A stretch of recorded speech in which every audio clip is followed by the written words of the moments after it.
Okay, ഇതല്ലേ നമ്മുടെ പടം. പടം ഒന്ന് അതിൽ ചരിഞ്ഞായിരിക്കുന്നേ. ഇത് ഞാൻ ഈ രീതിയിൽ വരച്ചെന്നേ ഉള്ളൂ കേട്ടോ. അവിടെ നിങ്ങൾ ശ്രദ്ധിച്ചാൽ മതി, അവിടെ തന്നേക്കുന്ന ആംഗിളുകൾ കേൾക്കാമല്ലോ അല്ലേ. Angle DAO is equal to എത്രയാണ്? 45 ഡിഗ്രി. നമുക്ക് കേൾക്കാമല്ലോ അല്ലേ. പിന്നെ ആംഗിൾ CAB തന്നിട്ടുണ്ട് 50 ഡിഗ്രി.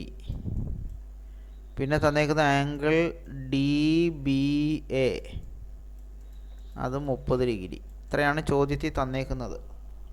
എനിക്ക് തോന്നുന്നത് ബാക്കിയുള്ള ആംഗിൾസും കൂടെ കണ്ടുപിടിച്ച് കൊടുക്കണം എന്നായിരിക്കും. അതോ ചതുർഭുജത്തിൻ്റെ 4 ആംഗിൾസ് എഴുതാനാണോ? എന്തോ ചോദ്യം? ചോദ്യം എന്തുവാ? കണ്ടുപിടിക്കാൻ എന്തോ ഫുൾ ആംഗിൾസ് കാണണം. Okay okay okay okay. അപ്പോൾ ഇവിടെ നമ്മൾ കണക്ക് ചെയ്യുന്നതിന് മുമ്പ് ഓർക്കേണ്ട വൃത്തത്തിലെ ഒരു പ്രോപ്പർട്ടിയാണ് നമ്മൾ പറഞ്ഞിട്ടുള്ളതാണ്. ഇത് സർക്കിളിലുള്ള 2 പോയിന്റുകൾ. ഇത് സർക്കിളിൻ്റെ സെൻറ്റർ.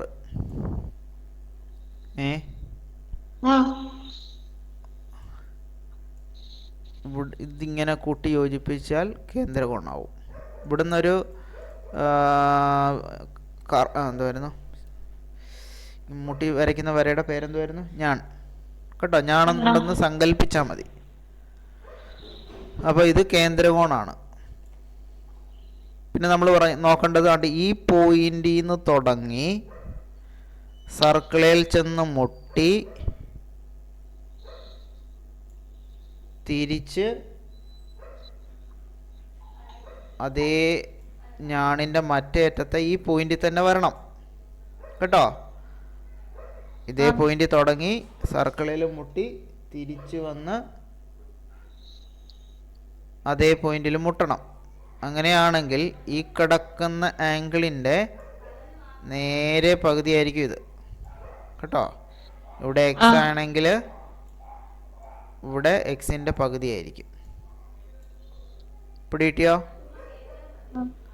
ഇനി ഇതേ അപ്പോൾ ഒരു പ്രോപ്പർട്ടി അത് ഓർത്ത് വെച്ചോണേ. ഇവിടുത്തെ നേരെ പകുതിയായിരിക്കും ഇവിടെ വരുന്നത്. ഇനി നോക്കേണ്ടത് ഇതേ പോയിന്റിൽ നിന്നും തുടങ്ങണം.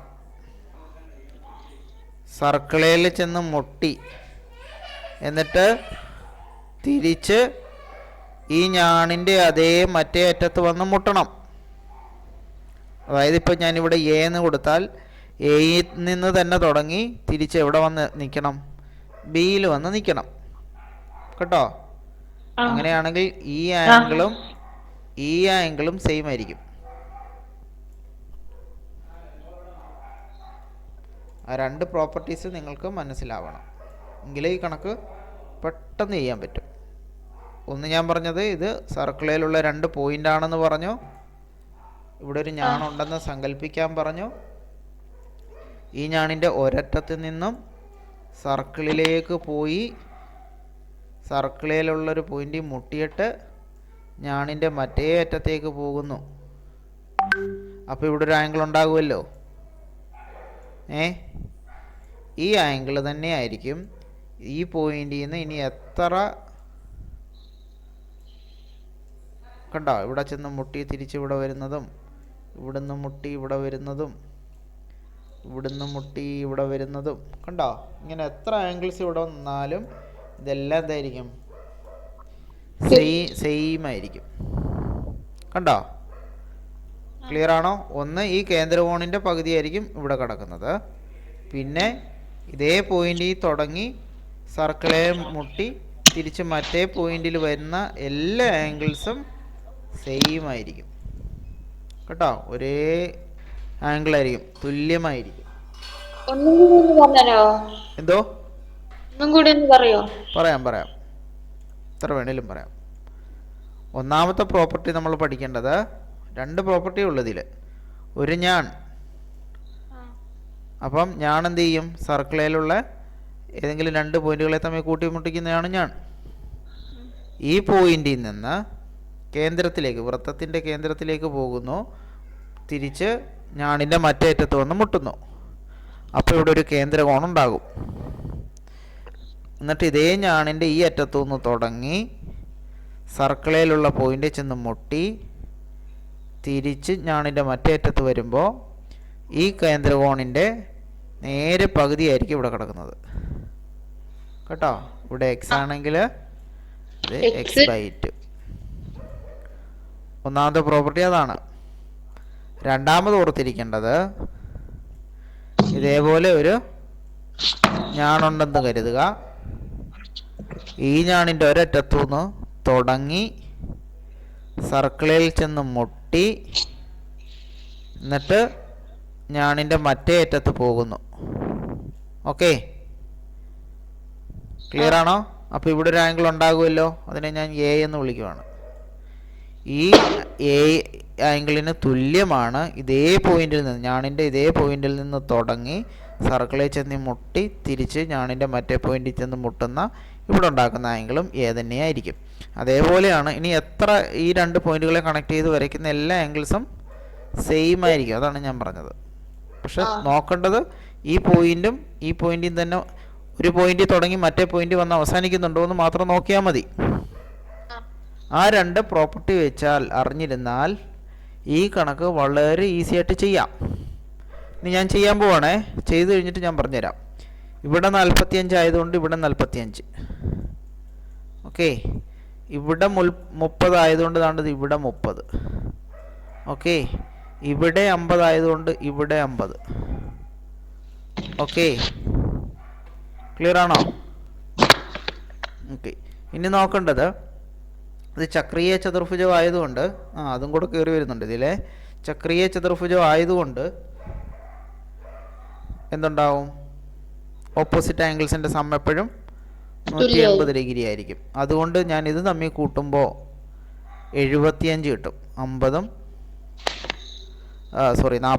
30 കൂടെ കൂട്ടുമ്പോൾ 75 കിട്ടും. ഓക്കെ, ഇനി ഈ 180 നിന്ന് 75 മൈനസ് ചെയ്ത് കഴിഞ്ഞാൽ ബാക്കി 105 കിട്ടും. ഓക്കെ, അങ്ങനെ ആണെങ്കിൽ ഇവിടെ 105 വരും. കണ്ടോ? ഇവിടെ 105 ആയതുകൊണ്ട് ഇവിടെയും 105 വരത്തുള്ളൂ. പിടികിട്ടിയോ? ഓക്കെ, അപ്പോൾ എനിക്ക് എല്ലാ ആംഗിൾസും കിട്ടിയേ. ക്ലിയർ ആണോ? ഓക്കെ, അപ്പോൾ ഇനി ഞാൻ ചെയ്തത് എങ്ങനെയാണെന്ന് പറഞ്ഞുതരാം. കണ്ടോ, ഇങ്ങനെ ഒറ്റയടിക്ക് ആൻസർ കിട്ടുവേ. ഇതല്ലായിരുന്നു ചോദ്യം. ഇനി നിങ്ങൾ നോക്കണം, ഞാൻ എയും ബിയും എടുക്കാൻ പോവാണേ. ഹലോ, കേൾക്കുന്നുണ്ട്. എയും ബിയും എടുക്കാൻ പോവാണ്. എനിക്ക് എയിൽ തുടങ്ങി ഇതാണ്ട് ഈ ലൈൻ പോകുന്നുണ്ടോ? ഈ ലൈൻ പോകുന്നുണ്ട് കണ്ടോ? എയിൽ നിന്ന് തുടങ്ങി അത് ചെന്ന് മുട്ടുന്നത് ഡിയിലാണ്. മുട്ടിയിട്ട് തിരിച്ച് ബിയിൽ വരുന്നത് ഏതാ? ഈ ഡി ബി എന്ന് പറയുന്ന ഈ ലൈനാണ്. കണ്ടോ? അപ്പോൾ ഇവിടെ ഒരു ആംഗിൾ ഇല്ലേ? പോയോ? ഹലോ, അവിടെ ഒരു ആംഗിൾ ഇല്ലേ? കാണാമല്ലോ, ഞാൻ വരച്ചത് കണ്ടോ? ഓക്കെ, ആ ആംഗിളിൻ്റെ പേരെന്തുവാ? Angle A D B. ശരിയല്ലേ? എയിൽ നിന്ന് തുടങ്ങി ഡിയിൽ ചെന്ന് മുട്ടി തിരിച്ച് ബിയിൽ വരണം. അതാണ് എ ഡി ബി. ഓക്കെ ആണോ? ഇനി അതേപോലെ എവിടുന്ന് തന്നെ തുടങ്ങണം? എയിൽ നിന്ന് തുടങ്ങുന്നു. അതാണ്ട് ഈ ലൈൻ പോകുന്നുണ്ട്, എയിൽ നിന്ന് തുടങ്ങുന്നല്ലേ. അത് നേരെ ചെന്ന് എവിടെ ചെല്ലും? സിയിൽ മുട്ടും. എന്നിട്ട് തിരിച്ചെവിടെ പോവും? ബിയിലേക്ക് വരുന്നുണ്ട് അല്ലേ. അപ്പോൾ ഈ രണ്ട് ആംഗിൾസ് എന്താണ്? സെയിം ആണ്. അപ്പോൾ ആംഗിൾ എ ഡി ബിയും ആംഗിൾ എ സി ബിയും തുല്യമാണെന്ന് നമുക്ക് പറയാം. ശരിയാണോ? ഓക്കെ, പക്ഷെ അവിടെ ഒന്നിൻ്റെയും ആംഗിൾസ് നമുക്കില്ലാത്തത് കൊണ്ട് നമുക്കിവിടെ തൽക്കാലം ക്വസ്റ്റ്യൻ മാർക്ക് ഇട്ട് പോവാം. ഓക്കെ, ആ ഓക്കെ. ഇനി എയിൽ നിന്ന് തുടങ്ങുന്ന ഏതേ ഉള്ളൂ, അത് നേരെ ബിയിലേക്ക് വരുന്നതേ ഉള്ളൂ, അത് നമുക്ക് വേണ്ട കേട്ടോ. ആ ഓക്കെ. ഇനി അടുത്തത് ഞാൻ എടുക്കാൻ പോകുന്നത് ബിയും സിയും ആണേ. ആ എന്തൊക്കെയാണ് എടുക്കുന്നത്? ബിയും ബിയും സിയും. സിയും. ഇതേപോലെ ഒന്ന് നോക്കിയേ. ബിയിൽ നിന്ന് തുടങ്ങുന്നത് ദാണ്ട് ഇവിടെ തുടങ്ങുന്നുണ്ട് അല്ലേ. ആ ബിയിൽ നിന്ന് തുടങ്ങി എയിൽ ചെന്ന് മുട്ടുന്നു, എന്നിട്ടത് തിരിച്ച് സിയിൽ വരുന്നുണ്ട്. ശരിയല്ലേ? ആ അപ്പോൾ അത് ഏത് ആംഗിളാ? Angle B A C. എല്ലാം പിടികിട്ടിയോ? ഇല്ല. അയ്യോ അയ്യോ, ആദ്യത്തത് മനസ്സിലായില്ല. ഇവിടുത്തെ ഫസ്റ്റത്തെ മനസ്സിലായി, ADB. ഓ, എ ഡി ബി മനസ്സിലായി. ആ നമ്മളൊരു പോയിന്റ് എ എന്ന് പറയുന്നൊരു പോയിന്റ് എടുത്താൽ ആ പോയിന്റിൽ നിന്ന് എത്ര ലൈൻസ് പുറപ്പെടുന്നുണ്ടെന്ന് നോക്കണം. ആ ആ ലൈൻസ് വെച്ചാണ് നോക്കേണ്ടത്. നിങ്ങൾക്ക് മനസ്സിലാവാത്ത സമയത്ത് അന്നേരം തന്നെ പറയണം. അല്ലെങ്കിൽ നമ്മൾ കുറേ പറഞ്ഞു കഴിഞ്ഞിട്ട് മനസ്സിലായില്ല എന്നല്ല പറയണ്ടേ. എപ്പോഴാണ് നമുക്ക് മനസ്സിൽ നിന്ന് പോകുന്ന അന്നേരം പറഞ്ഞു തുടങ്ങണം. ആദ്യം എ ഡി ബി മനസ്സിലായല്ലോ. എയിൽ നിന്ന് തുടങ്ങി ആദ്യത്തെ പോയിന്റ് അല്ലേ. എയിൽ നിന്ന് എത്ര പോയിന്റ് തുടങ്ങിയിട്ടുണ്ട് ശരിക്കും? എ എന്ന് പറയുന്ന പോയിന്റിൽ നിന്ന് കണ്ട് ഇങ്ങനെ ഒരു ലൈൻ പോയിട്ടുണ്ട്, നേരെ ഒരു ലൈൻ പോയിട്ടുണ്ട്, ഇങ്ങനെ ഒരു ലൈൻ പോയിട്ടുണ്ട്. അപ്പോൾ എത്ര ലൈൻ പോയിട്ടുണ്ട്? 3 ലൈൻസ് പോയിട്ടുണ്ട്. അതിനകത്ത് ഒന്നാമത്തെ ലൈനാണ് നമ്മൾ എടുക്കുന്നത്, അതാണ് ഈ കിടക്കുന്നത്, ഡിയിലേക്ക് പോയേക്കുന്നത്. ഉണ്ടോ? ഡി ചെന്ന് മുട്ടിയിട്ട് തിരിച്ച് ബിയിൽ വരുന്നുണ്ടോ എന്ന് നോക്കുക. വരുന്നുണ്ടല്ലോ, കണ്ടോ? അങ്ങനെയാണ് എ ഡി ബി എടുത്തത്. മനസ്സിലായോ? അതേ എയിൽ നിന്ന് വീണ്ടും രണ്ടാമത്തെ ലൈൻ എടുക്കുക, അതിതാണ്. അതെവിടെ ചെന്ന് മുട്ടും? സിയിൽ ചെന്ന് മുട്ടി. സിയിൽ ചെന്ന് മുട്ടിയാൽ മാത്രം പോരാ, അവിടുന്ന് നേരെ ബിയിൽ വരികയും വേണം. അങ്ങനെ ബിയിൽ വന്നിട്ടുമുണ്ട്. അപ്പോഴാണ് എ സി ബി എന്ന് നമ്മൾ എഴുതിയത്.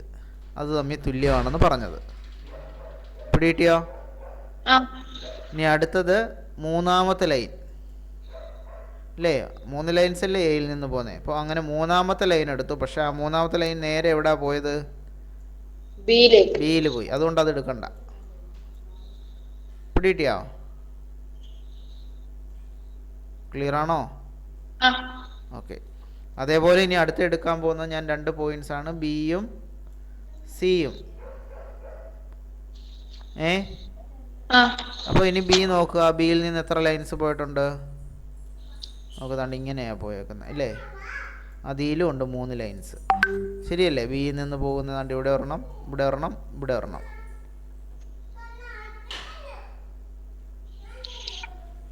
ക്ലിയർ ആണോ?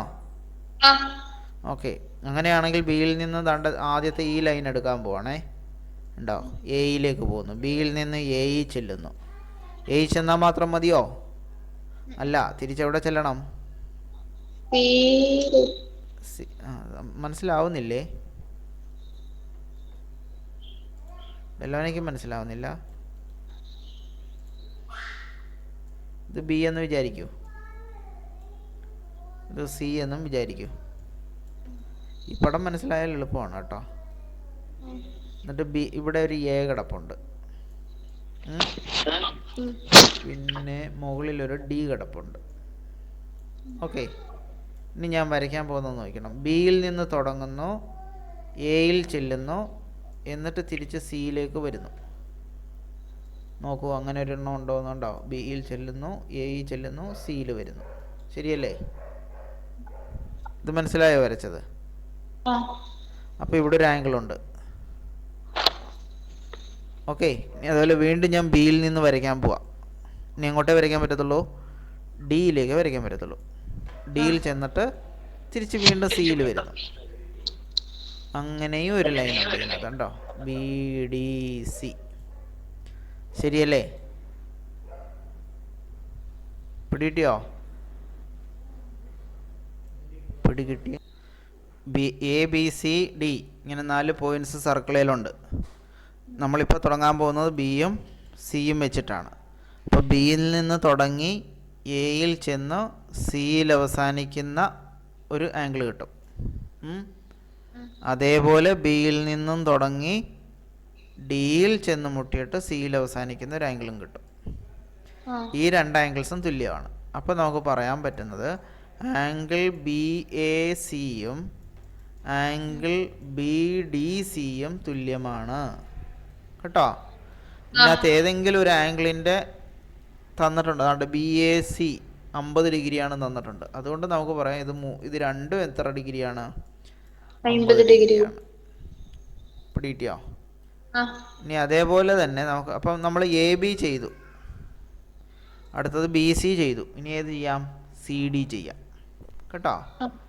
അപ്പോൾ സിയും ഡിയും വെച്ച് നോക്കണം. അപ്പോൾ സിയിൽ നിന്നും തുടങ്ങി ബി ചെന്ന് മുട്ടിയിട്ട് ഡിയിൽ അവസാനിക്കണം. അതേപോലെ വീണ്ടും സിയിൽ നിന്ന് തുടങ്ങുന്നു, എയിൽ ചെന്ന് മുട്ടുന്നു, ഡിയിൽ അവസാനിക്കുന്നു. അപ്പോൾ ഈ രണ്ട് ആംഗിൾസും എന്താണ്? തുല്യമാണ് എന്ന് നമുക്ക് പറയാം. പിടികിട്ടിയോ? ആ അപ്പോൾ നമുക്ക്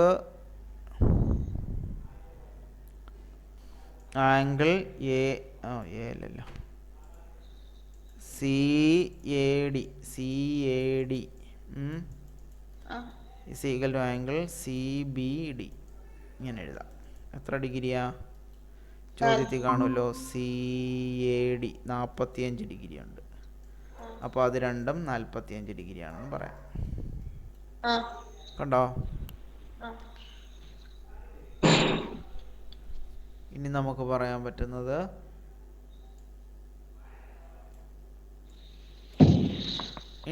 ഇനി ആ സി ഡിയുടെ കഴിഞ്ഞു. ഇനി ഡിയും എയും എടുക്കണം. ഏതൊക്കെ എടുക്കണ്ടേ? ഡിയും എയും. അപ്പോൾ ഡിയിൽ നിന്ന് തുടങ്ങി ബിയിൽ ചെന്ന് മുട്ടുന്നു, തിരിച്ച് എയിൽ വരുന്നു. അതേപോലെ തന്നെ ഡിയിൽ നിന്ന് തുടങ്ങുന്നു, സിയിൽ ചെന്ന് മുട്ടുന്നു, എയിൽ അവസാനിക്കുന്നു. ഓക്കെ, അപ്പോൾ നമുക്ക് എഴുതാം ഡി സി എ എന്ന് പറയുന്നത് ആംഗിൾ ഡി ബി എക്ക് തുല്യമാണ്. അത് എത്ര ഡിഗ്രിയാണെന്ന് കൊടുത്തിട്ടുണ്ട്? 30 ഡിഗ്രിയാണെന്ന് കൊടുത്തിട്ടുണ്ട്. അപ്പോൾ അത് രണ്ടും 30 ഡിഗ്രിയാണ്. പിടികിട്ടിയോ? അപ്പം ബാക്കിയെല്ലാം എഴുതിക്കോ. B A C 50 degree. ഇവിടെ 50 ഡിഗ്രി ആണെങ്കിൽ ഇവിടെയും എത്ര ഡിഗ്രിയാ? 50 ഡിഗ്രി. അടുത്തത് 45 ഡിഗ്രി. സി എ ഡി എന്ത്? C A D 45. ഇവിടെ 45 ആണെങ്കിൽ ഇവിടെയും 45. പിന്നെ നമുക്ക് ഇതാണ്ട് ഈ ആംഗിൾ 30 തന്നിട്ടുണ്ടായിരുന്നു. ഇത് 30 ആണെങ്കിൽ ഇവിടുത്തെ ആംഗിളും 30 ആയിരിക്കും. പിന്നെ വേണ്ടതാണ്ട് ഈ ആംഗിളാണ്. കണ്ടോ? ഈ രണ്ട് ആംഗിൾസ് നമുക്ക് ഡയറക്റ്റ് തന്നിട്ടില്ല. അപ്പോഴാണ് നമ്മൾ എന്ത് ചെയ്യുന്നത്? ചക്രീയ ചതുർഭുജത്തിൻ്റെ ഒരു സവിശേഷത എടുക്കുന്നത്. അതിൻ്റെ ചക്രീയ ചതുർഭുജത്തിൻ്റെ സവിശേഷത എന്തുവാ? ഒരു വൃത്തം, ഈ വൃത്തത്തിലുള്ള 4 പോയിന്റ്സ് തമ്മിൽ കൂട്ടിമുട്ടിച്ച് വരയ്ക്കുന്ന ചതുർഭുജത്തിനെയാണ് ചക്രീയ ചതുർഭുജം എന്ന് വിളിക്കുന്നത്. അതിൻ്റെ ഓപ്പോസിറ്റ് ആംഗിൾസിൻ്റെ സം എപ്പോഴും 180 ഡിഗ്രി ആയിരിക്കും. അപ്പോൾ അത് വെച്ച് നോക്കുവാണെങ്കിൽ ഈ ആംഗിളും ഈ കിടക്കുന്ന ആംഗിളും കൂട്ടിയാൽ 180 കിട്ടണം. അങ്ങനെ ഇത് തമ്മിൽ കൂട്ടിയപ്പോൾ നമുക്ക് 75 കിട്ടി. ക്ലിയർ ആണോ? ഇവിടെ ഒരു 30ഉം ഇപ്പുറത്ത് കിടക്കുന്ന 45 ഡിഗ്രിയും കൂടെ കൂട്ടി 75 ഡിഗ്രി കിട്ടി. ആ 75 ഡിഗ്രിയെ 180 നിന്ന് മൈനസ് ചെയ്യണം. അപ്പോൾ നമുക്ക് 105 ഡിഗ്രി എന്ന് കിട്ടും. ശരിയാണോ? അയ്യോ, ഞാൻ നേരത്തെ 105 പറഞ്ഞ് തെറ്റിപ്പോയി കേട്ടോ. 105 ഡിഗ്രി കിട്ടും. ഓക്കെ അല്ലേ? അപ്പോൾ ഇവിടെ വരേണ്ട മൊത്തം ആംഗിളാണ് 105 ഡിഗ്രിയേ. അതിനകത്തുനിന്ന് ഇവിടെ എത്ര പോയിട്ടുണ്ട്? ഓൾറെഡി 50 ഡിഗ്രി ഉണ്ട്. ഇനി ഒരു 55 ഡിഗ്രിയും കൂടി ഇവിടെ വന്നാൽ അത് 105 ഡിഗ്രി ആവും. സംശയമുണ്ടോ? ഇല്ല. ഒന്നുകൂടി പറയണം. ചക്രീയ ചതുർഭുജത്തിൻ്റെ എതിർകോണുകൾ തമ്മിൽ കൂട്ടി എത്ര ഡിഗ്രി വരണം? 180 ഡിഗ്രി വരണം. അപ്പം നമ്മുടെ പടത്തിൽ ഈ ചക്രീയ ചതുർഭുജത്തിൻ്റെ ഈ കിടന്ന ആംഗിൾ എന്ന് പറയുന്നത് എത്രയാണോ? 45 ഡിഗ്രിയും 30 ഡിഗ്രിയും കൂടെ കൂട്ടിയാൽ മൊത്തം 75 ഡിഗ്രി വരണം. അപ്പം ഈ ആംഗിൾ എത്രയാണെന്ന് ചോദിച്ചാൽ 180 മൈനസ് 75. അപ്പോഴാണ് നമുക്ക് 105 ഡിഗ്രി എന്ന് കിട്ടുന്നത്. അപ്പം മൊത്തം ആംഗിൾ എത്ര വരും? 105 ഡിഗ്രി എന്ന് വരും. ഇത് മൊത്തം. പിടികിട്ടിയോ? അത് മനസ്സിലായോ? അപ്പോൾ ഇതും മൊത്തത്തിലാണ് 105 ഡിഗ്രി വരുന്നത്. അപ്പോൾ നമ്മൾ നോക്കേണ്ടതെന്ന് പറഞ്ഞാൽ അതാണ്ട് ഈ 105 ഡിഗ്രിക്കകത്ത് ഓൾറെഡി 50 ഡിഗ്രി, അതായത് ഇങ്ങനെ ഒരു ലൈൻ പോകും. അതിനകത്ത് ഈ ആംഗിൾ അതുകൊണ്ട് ഇവിടെ തൊട്ട് ഇത്രയും 50 ഡിഗ്രിന്ന് നമ്മൾ കണ്ടുപിടിച്ച് വെച്ചിട്ടുണ്ട്. ക്ലിയർ ആണോ? ഇവിടെ ഒരു ലൈനുണ്ട്. ഒന്നുകൂടെ പറയാം. ഇവിടെ 75 ഡിഗ്രി ആയിരുന്നു. ഓക്കെ, 180 ഡിഗ്രിന്ന് ഈ 75 ഡിഗ്രി കുറച്ചാൽ ബാക്കി നമുക്ക് എത്ര കിട്ടും? 105 ഡിഗ്രി കിട്ടും. അപ്പോൾ അതാണ് ഈ കിടക്കുന്ന 105 ഡിഗ്രി. ഓക്കെ, പക്ഷെ നമ്മുടെ ചോദ്യത്തിൽ നമുക്ക് ദാണ്ട് ഇവിടെ നിന്ന് ഇങ്ങനെ ഒരു വികരണമുണ്ട്. എന്നിട്ട് ഈ ആംഗിൾ ദാണ്ട് ഈ വികരണത്തിന് ഇതിൻ്റെ ഇടയ്ക്ക് കിടക്കുന്ന ഈ ആംഗിൾ നമ്മൾ 50 ഡിഗ്രി ആണെന്ന് നമ്മൾ കണ്ടുപിടിച്ച് വെച്ചിട്ടുണ്ട്. ഓക്കെ, അപ്പോൾ ഈ ആംഗിളും കൂടെ കൂട്ടിയാലേ ഈ 105 വരത്തുള്ളൂ. അപ്പോൾ നമ്മൾ എന്ത് ചെയ്യണം? 105 50 അങ്ങ് മൈനസ് ചെയ്യണം. 105 50 മൈനസ് കഴിഞ്ഞാൽ നമുക്ക് 55 എന്ന ആൻസർ കിട്ടും. അപ്പോൾ ഇപ്പുറത്തെ ആംഗിൾ എത്ര കിട്ടും? 55 ഡിഗ്രി എന്ന് കിട്ടും. ക്ലിയർ ആണോ? അതായത് ഈ ആംഗിൾ 55 ഡിഗ്രി എന്ന് കിട്ടും. അപ്പോൾ ഇത് 55 ഡിഗ്രി ആണെങ്കിൽ ഇങ്ങനെ പോയേക്കുന്ന ഈ ആംഗിൾ 55 ഡിഗ്രി ആണെങ്കിൽ വീണ്ടും അതായത് നമ്മൾ ആദ്യം എഴുതി വെച്ചില്ലേ, ഇവിടെ എ ഡി ബിയും എ സി ബിയും എത്ര ഡിഗ്രി ആയിരിക്കും? 55 ഡിഗ്രി ആണെന്ന് ഓർത്തോണം. പിടികിട്ടിയോ? അത് ചക്രീയ ചതുർഭുജം വെച്ചിട്ടാണ് നമ്മളിപ്പോൾ ചെയ്തത് കേട്ടോ. ഇവിടെ എ ഡി ബി 55 ഡിഗ്രി ആണെങ്കിൽ എയിൽ നിന്ന് സിയിൽ ചെന്ന് ബിയിലേക്ക് വരുന്ന ഈ ആംഗിളും 55 ഡിഗ്രി ആയിരിക്കും. അങ്ങനെ എല്ലാ ആംഗിൾസും നമുക്കിപ്പം കിട്ടി. പിടികിട്ടിയോ? അങ്ങനെ നമുക്ക് ഏകദേശം എനിക്ക് സെൻട്രൽ ആംഗിളിൻ്റെ വേണ്ടി വന്നില്ല. ചക്രീയ ചതുർഭുജത്തിൻ്റെയും ഈ പറയുന്ന ഇങ്ങനെയുള്ള ആംഗിൾസ് 2 പ്രോപ്പർട്ടി മാത്രമേ വന്നിട്ടുള്ളൂ. ഏതൊക്കെയാണ്? അല്ലേ, ഈ പ്രോപ്പർട്ടിയും ചക്രീയ ചതുർഭുജത്തിൻ്റെ പ്രോപ്പർട്ടിയും മാത്രമേ ഈ കണക്കിൽ വന്നിട്ടുള്ളൂ കേട്ടോ. ഇത് വെച്ചിട്ടാണ് ഇത് ചെയ്യേണ്ടത്. പിന്നെ ഇത് റെക്കോർഡ് ചെയ്തിടുമ്പോൾ ഇത് 1-2 തവണ കണ്ടു നോക്കും. അപ്പം കുറച്ചും കൂടെ ക്ലാരിറ്റിയിൽ മനസ്സിലാവും. ഇല്ലെങ്കിൽ നമുക്കൊന്നും കൂടി ഇത് ചെയ്യാം കേട്ടോ.